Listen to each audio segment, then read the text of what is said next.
non seulement il n'a pas coupé les subventions, c'est un sataniste. D'accord.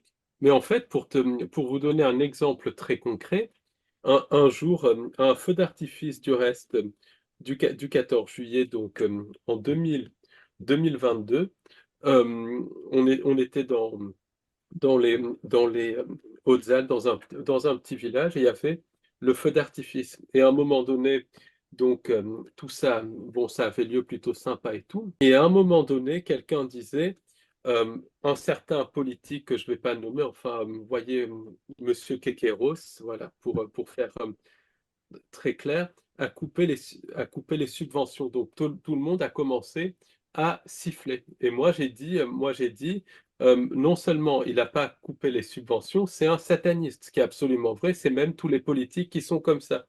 Silence total autour de moi. Personne, ça allait trop loin pour eux. Donc quand on voit cet état d'esprit des gens qui ne veulent pas admettre ça, voilà, qu'est-ce qu'on peut dire d'autre? Qu'est-ce qu'on peut faire d'autre? Et c'est comme ça Mm.